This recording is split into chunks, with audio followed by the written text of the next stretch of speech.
ಹರೇ ಕೃಷ್ಣ. ಎಲ್ಲ ಕೇಳುಗರಿಗೂ ಶ್ರೀಮದ್ ಭಾಗವತದ ಅಧ್ಯಯನಕ್ಕೆ ಸ್ವಾಗತ.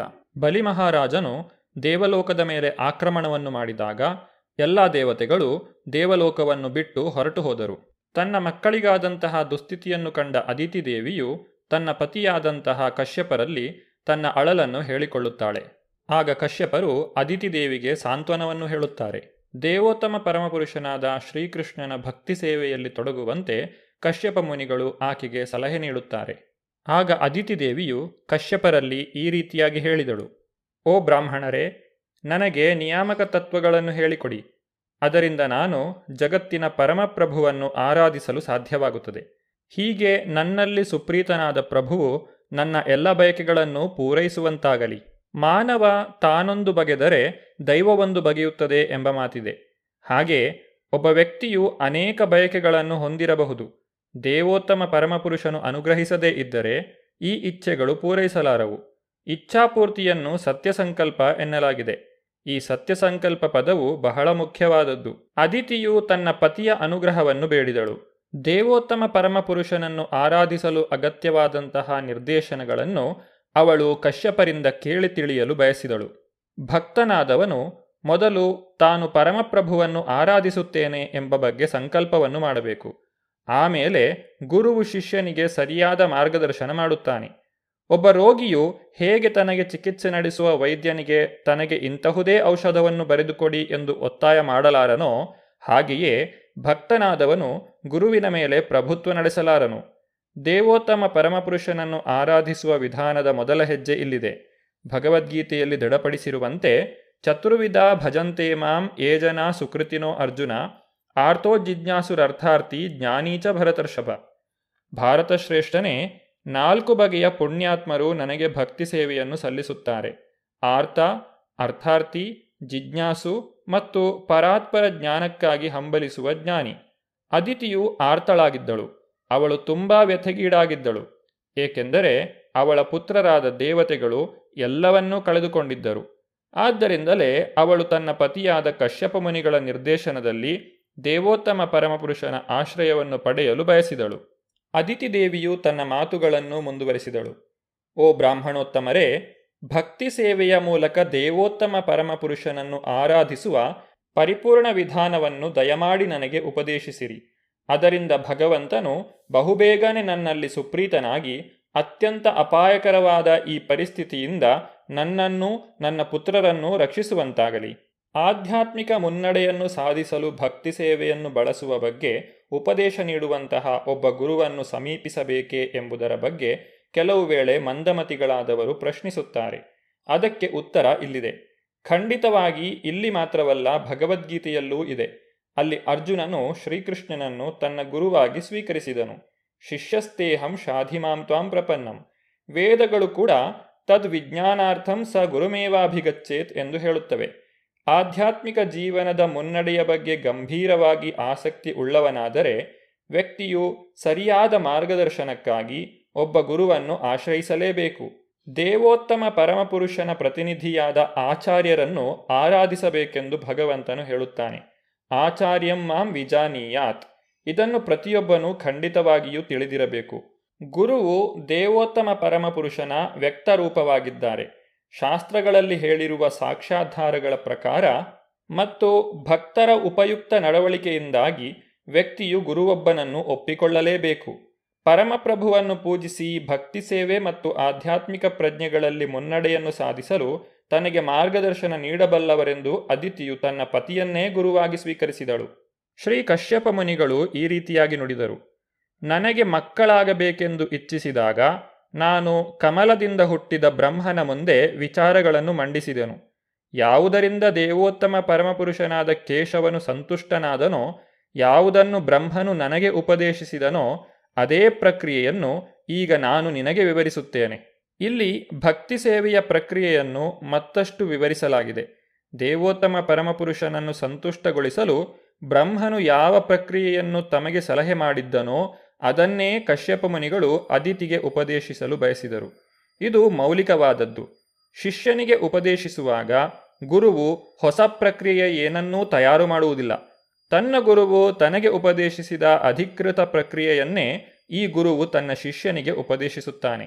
ಇದನ್ನೇ ಗುರುಪರಂಪರೆ ಎನ್ನುವುದು. ಏವಂ ಪರಂಪರಾ ಪ್ರಾಪ್ತಂ ಇಮಾಂ ರಾಜರ್ಷಯೋ ವಿದುಹು. ಇದು ಭಕ್ತಿ ಸೇವೆಯ ಪ್ರಕ್ರಿಯೆಯನ್ನು ಪಡೆಯುವ ಅಧಿಕೃತ ವೈದಿಕ ಪದ್ಧತಿಯಾಗಿದೆ. ಇದರಿಂದ ದೇವೋತ್ತಮ ಪರಮಪುರುಷನು ಸುಪ್ರೀತನಾಗುತ್ತಾನೆ. ಆದ್ದರಿಂದಲೇ ಒಬ್ಬ ಗುರುವನ್ನು ಹುಡುಕಿಕೊಳ್ಳುವುದು ಅಗತ್ಯವಾಗಿದೆ. ಗುರುವು ತನ್ನ ಗುರುವಿನ ಅನುಗ್ರಹಕ್ಕೆ ಪಾತ್ರನಾಗಿರುತ್ತಾನೆ. ಅದರಿಂದಾಗಿ, ಅಂದರೆ ತನ್ನ ಗುರುವಿನ ಅನುಗ್ರಹಕ್ಕೆ ಪಾತ್ರನಾಗಿದ್ದರಿಂದಾಗಿ ಇವರೂ ಕೂಡ ಗುರುವಿನ ಸ್ಥಾನವನ್ನು ಹೊಂದುವ ಅರ್ಹತೆಯನ್ನು ಪಡೆದಿರುತ್ತಾರೆ. ಇದನ್ನೇ ಗುರುಪರಂಪರಾ ಪದ್ಧತಿ ಎನ್ನುವುದು. ಈ ಪರಂಪರಾ ಪದ್ಧತಿಯನ್ನು ಅನುಸರಿಸದೇ ಹೋದಲ್ಲಿ ತಾನು ಪಡೆಯುವ ಮಂತ್ರವನ್ನು ಉಚ್ಚರಿಸುವುದರಿಂದ ಏನನ್ನೂ ಸಾಧಿಸಿದಂತಾಗುವುದಿಲ್ಲ. ಕಶ್ಯಪ ಮುನಿಗಳು ತಮ್ಮ ಮಾತನ್ನು ಮುಂದುವರಿಸಿದರು. ಫಾಲ್ಗುಣ ಮಾಸದ ಶುಕ್ಲ ಪಕ್ಷದಲ್ಲಿ ದ್ವಾದಶಿಯವರೆಗೆ 12 ದಿನಗಳ ಕಾಲ ಒಬ್ಬನು ಕೇವಲ ಹಾಲನ್ನು ಸೇವಿಸಿ ವ್ರತಾಚರಣೆಯನ್ನು ಮಾಡಬೇಕು. ಆಗ ಅವನು ಭಕ್ತಿಪೂರ್ಣನಾಗಿ ಕಮಲಾಕ್ಷನಾದ ದೇವೋತ್ತಮ ಪರಮಪುರುಷನನ್ನು ಆರಾಧಿಸಬೇಕು. ಭಕ್ತಿಯಿಂದ ಭಗವಾನ್ ವಿಷ್ಣುವನ್ನು ಆರಾಧಿಸುವುದು ಎಂದರೆ ಅರ್ಚನ ಮಾರ್ಗವನ್ನು ಅನುಸರಿಸುವುದು ಎಂದರ್ಥ. ಶ್ರವಣಂ ಕೀರ್ತನಂ ವಿಷ್ಣೋ ಸ್ಮರಣಂ ಪಾದಸೇವನಂ ಅರ್ಚನಂ ವಂದನಂ ದಾಸ್ಯಂ ಸಖ್ಯಮಾತ್ಮ ನಿವೇದನಂ. ಭಗವಾನ್ ವಿಷ್ಣು ಅಥವಾ ಶ್ರೀಕೃಷ್ಣನ ವಿಗ್ರಹವನ್ನು ಸ್ಥಾಪಿಸಬೇಕು. ಅವನನ್ನು ಸುಂದರವಾದ ವಸ್ತ್ರಗಳಿಂದ ಅಲಂಕರಿಸಿ ಪೂಜಿಸಬೇಕು. ಹೂವಿನ ಹಾರಗಳಿಂದ ಅಲಂಕಾರ ಮಾಡಬೇಕು. ಅವನಿಗೆ ಎಲ್ಲ ಬಗೆಯ ಹಣ್ಣುಗಳು, ಹೂವುಗಳು ಮತ್ತು ಸಕ್ಕರೆ, ತುಪ್ಪ ಮತ್ತು ಧಾನ್ಯಗಳಿಂದ ಸೊಗಸಾಗಿ ಸಿದ್ಧಪಡಿಸಿದ ಪಕ್ವಾನ್ನವನ್ನು ನೈವೇದ್ಯವಾಗಿ ಸಮರ್ಪಿಸಬೇಕು. ಅಲ್ಲದೆ ವಿಧಿವತ್ತಾಗಿ ಘಂಟಾನಾದವನ್ನು ಮಾಡುತ್ತಾ ಧೂಪ ದೀಪಾರತಿಗಳನ್ನು ಬೆಳಗಬೇಕು. ಇದನ್ನೇ ಭಗವಂತನ ಆರಾಧನೆ ಎನ್ನುವುದು. ಇಲ್ಲಿ ವ್ರತಾಚರಣೆಯನ್ನು ಮಾಡುವಾಗ ಕೇವಲ ಕ್ಷೀರ ಸೇವನೆಯಿಂದ ಜೀವಿಸಬೇಕು ಎಂದು ಸಲಹೆ ಮಾಡಿದೆ.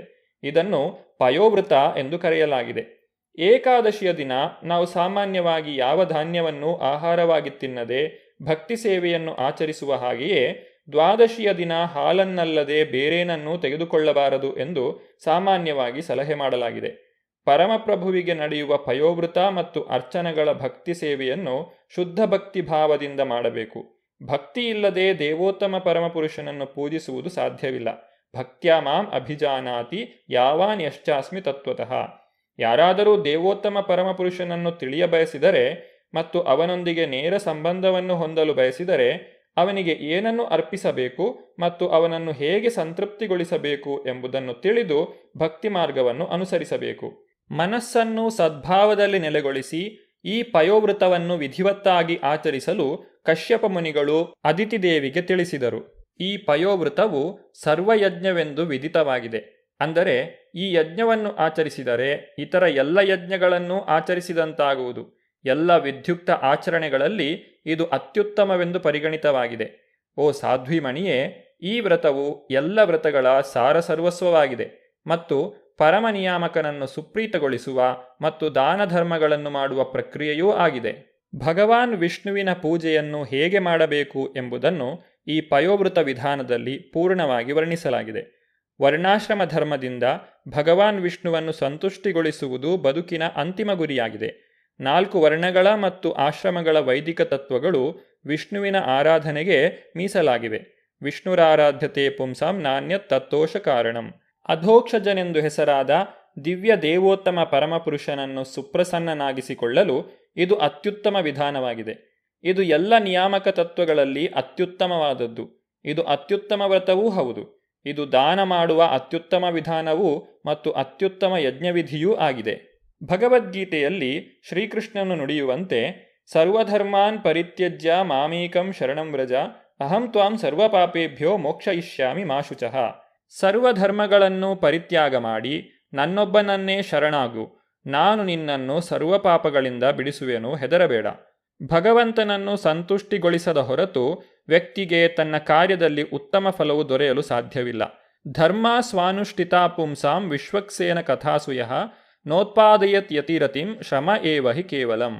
ಮಾನವನು ತನ್ನ ಸ್ಥಾನಕ್ಕೆ ತಕ್ಕಂತೆ ಆಚರಿಸುವ ವೃತ್ತಿಪರ ಕಾರ್ಯಗಳು ದೇವೋತ್ತಮ ಪರಮಪುರುಷನ ಸಂದೇಶದ ಕಡೆಗೆ ನಮ್ಮ ಗಮನವನ್ನು ಸೆಳೆಯದೇ ಇದ್ದಲ್ಲಿ ಅಂತಹ ಶ್ರಮವು ವ್ಯರ್ಥವಾದದ್ದು.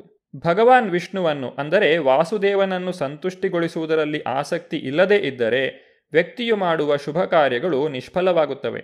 ಮೋಘಶಃ ಮೋಘಕರ್ಮಾಣೋ ಮೋಘಜ್ಞಾನ ವಿಚೇತಸಃ. ಅವನು ದಿಗ್ಭ್ರಮೆಗೊಂಡಿರುವುದರಿಂದ ನಿರಾಶನಾಗಿದ್ದಾನೆ ಕರ್ಮಭ್ರಮಿತನಾಗಿದ್ದಾನೆ ಮತ್ತು ಜ್ಞಾನಭ್ರಮಿತನೂ ಆಗಿದ್ದಾನೆ. ಕೊನೆಯದಾಗಿ ಕಶ್ಯಪ ಮುನಿಗಳು ಅದಿತಿಯಲ್ಲಿ ಈ ರೀತಿಯಾಗಿ ನುಡಿದರು: ನನ್ನ ಪ್ರೀತಿಯ ಸಾಧ್ವಿಯೇ, ನಿಯಾಮಕ ತತ್ವಗಳನ್ನು ಕಟ್ಟುನಿಟ್ಟಾಗಿ ಪಾಲಿಸುತ್ತಾ ಈ ಧಾರ್ಮಿಕ ವ್ರತಗಳನ್ನು ಆಚರಿಸು. ಈ ವಿಧಾನದಿಂದ ಕೂಡಲೇ ಪರಮಪುರುಷನು ಸಂತುಷ್ಟನಾಗುವನು ಮತ್ತು ನಿನ್ನ ಎಲ್ಲ ಬಯಕೆಗಳನ್ನು ಅವನು ಪೂರೈಸುವನು. ಪಯೋವ್ರತವನ್ನು ಆಚರಿಸಿದಂತಹ ಅದಿತಿಯು ತನ್ನ ಬಯಕೆಗಳನ್ನು ಯಾವ ರೀತಿಯಾಗಿ ಈಡೇರಿಸಿಕೊಂಡಳು ಎಂಬುದನ್ನು ನಾವು ಮುಂದಿನ ಸಂಚಿಕೆಯಲ್ಲಿ ನೋಡೋಣ. ಧನ್ಯವಾದಗಳು. ಹರೇ ಕೃಷ್ಣ.